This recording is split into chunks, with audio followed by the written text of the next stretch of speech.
kasih atas waktunya sudah berkenan membantu saya dalam menyelesaikan tugas modul 3.1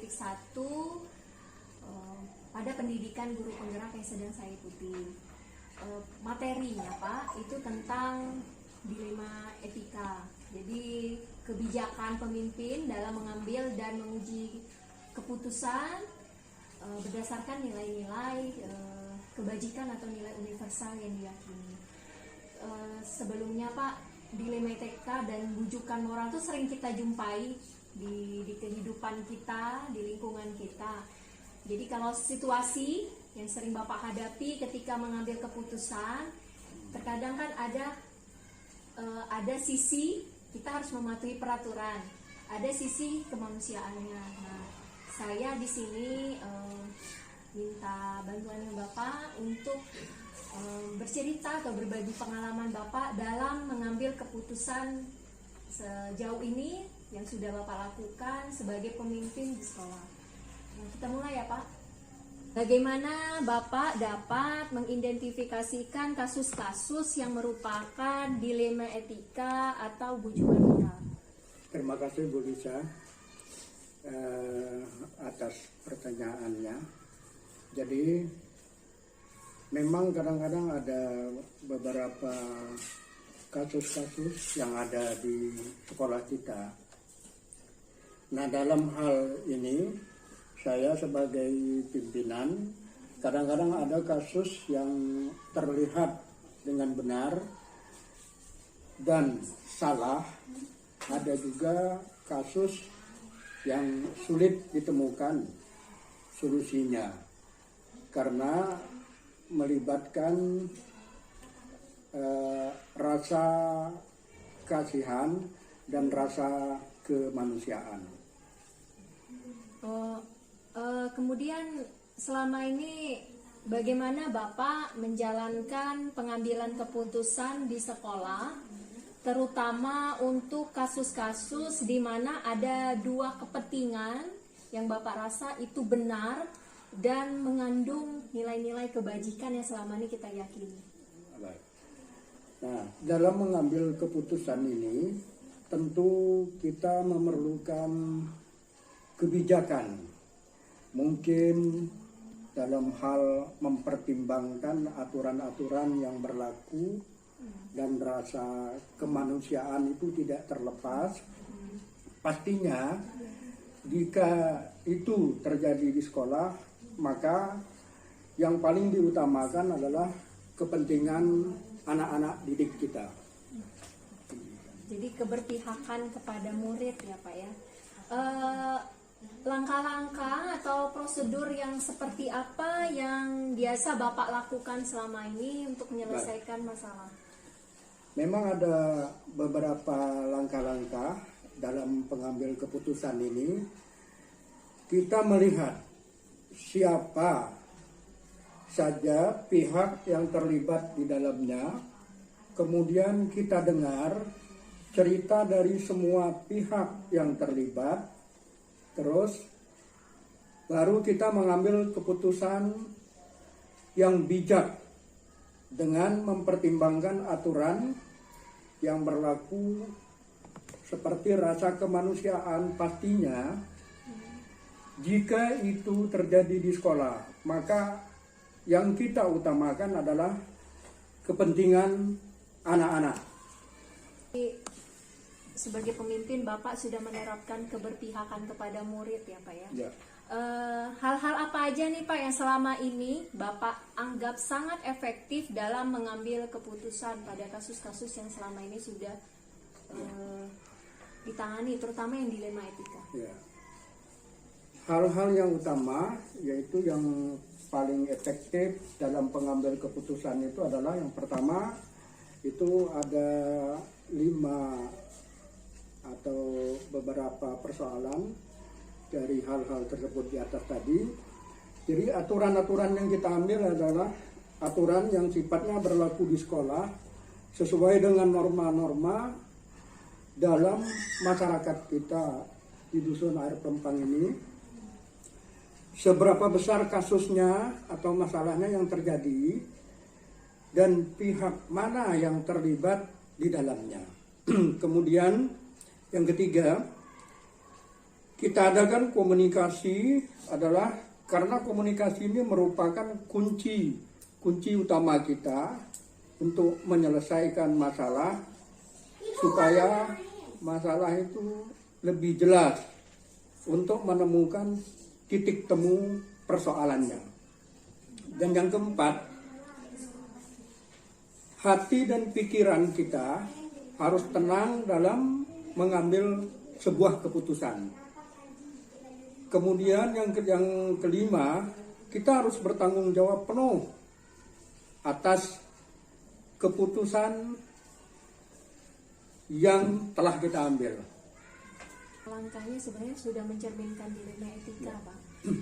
Kemudian hal-hal apa saja nih yang selama ini yang menjadi tantangan Bapak dalam menyelesaikan kasus, terutama yang melibatkan kasus-kasus dilema etika? Memang tantangan itu memang banyak. Nah, dari tantangan-tantangan inilah sehingga kita bisa melihat ketika kita mengambil sebuah keputusan. Di dalam keputusan yang kita ambil itu, pertama kita harus punya rasa kasihan atau kemanusiaan dalam pengambil keputusan, sementara semuanya itu adalah mengacu kepada aturan-aturan yang berlaku yang harus kita tegakkan.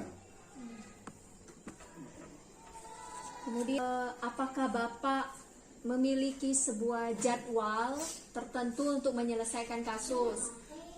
Contohnya ada beberapa kasus yang kadang harus kita selesaikan saat itu juga. Apa misalkan ada juga kasus yang harus diselesaikan di waktu yang berbeda. Bagaimana Bapak menyelesaikan kasus-kasus dilema etika sejauh ini? Ya, memang kita tentu mempunyai program, tetapi kita lihat apakah ada kasus-kasus yang bisa diselesaikan secara langsung pada saat itu, dan ada juga kadang-kadang kasus itu membutuhkan waktu yang harus diselesaikan. Tidak buru-buru ya Pak ya dalam mengambil keputusan. Apakah ada faktor-faktor yang selama ini membantu Bapak dalam mengambil keputusan untuk kasus-kasus dilema etika ini? Tentu itu pertama, semua pihak yang terlibat tenang dan dapat kita laksanakan komunikasi dengan baik. Kemudian hasil keputusan itu tetap mematuhi peraturan yang berlaku dan mempertimbangkan rasa kemanusiaan.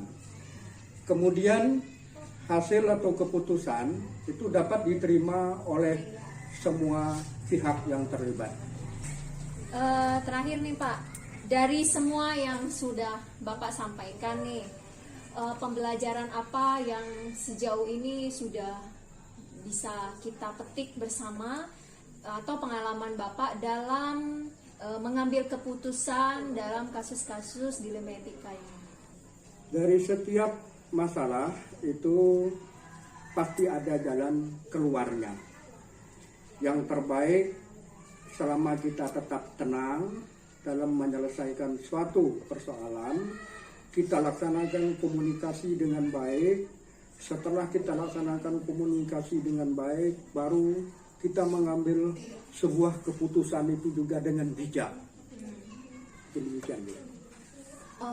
Pak, terima kasih banyak atas waktunya dan berbagi pengalaman Bapak dalam mengambil keputusan sejauh ini sebagai pemimpin di sekolah. Terima kasih banyak Pak. Pemimpin pendidikan, guru penggerak, kembangkan keterampilan, menuntut kodrat alam dan Jamal, terima kasih atas waktunya hari ini untuk membantu saya menyelesaikan salah satu tugas pada modul yang sedang saya pelajari pada pendidikan guru penggerak ini.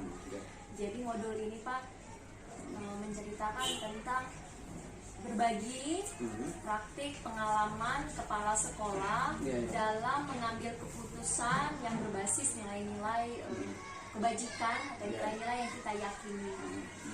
Baiklah Pak, kita mulai ya Pak ya. Ya, silakan. Kehidupan terutama dalam kepemimpinan Bapak pasti ada pengambilan keputusan ya Pak ya. Ya. Ya.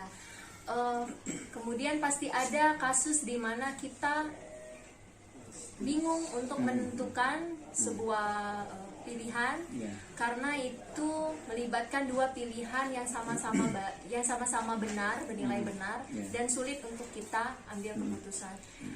Jadi ada beberapa hal yang mau saya tanyakan. Yang pertama, selama ini bagaimana Bapak mengidentifikasi kasus-kasus yang merupakan dilema etika atau rujukan moral? Ini kasus ini maksudnya yang berhubungan dengan seluruh yang ada di sekolah, termasuk istilahnya di antara pendidik atau anak-anak Iya, ya. semuanya secara umum, Pak. ya. Iya, secara umum sebagai Bapak, sebagai pimpinan dalam mengambil keputusan. Ya. Nah, biasanya kita melihat memang kasus itu kan sulit dipecahkan, Iya Pak. Iya siap. Kemudian, memang agak sulit ya kita karena semua sisinya benar kan. iya benar. Tapi di situ kita lebih mencari keuntungan yang lebih bagusnya, yang lebih besarnya di mana, ataupun efek yang kurang bagusnya yang lebih besar tonjolnya di mana. Iya benar. Jadi kita ambil dari situ yang pertama.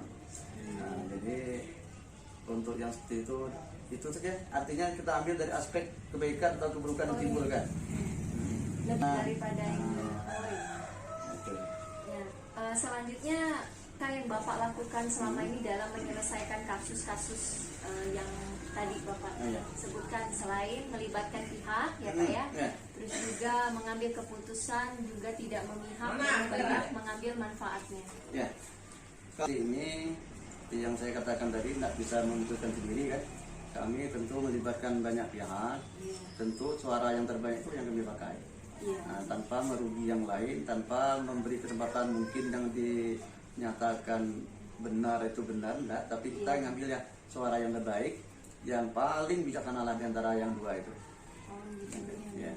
Jadi mengikut sertakan pihak-pihak terutama rekan guru dalam mengambil keputusan biar bisa berlaku adil ya Pak ya keputusannya. Kemudian apa aja nih Pak yang selama ini efektif menurut Bapak dalam mengambil keputusan? Kalau mengambil keputusannya tentunya yang paling efektif itu tidak tergantung kepada satu pihak saja kan. Ya, yang suara terbanyak dari pihak-pihak itulah yang kita ambil. Nah, sambil mencari yang kita katakan pada awal istilahnya efek yang baiknya yang lebih besar itu yang kita ambil kan. Nah, daripada yang efeknya mungkin lebih buruknya itu kita ambil yang paling baik banyaknya.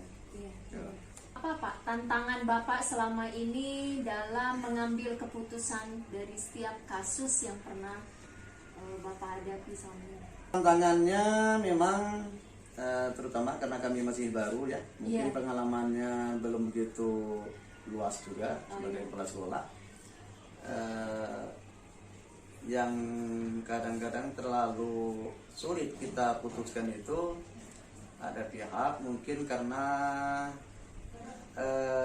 lamanya atau dia merasa lebih lama daripada kita kan, pengalamannya lebih banyak mungkin.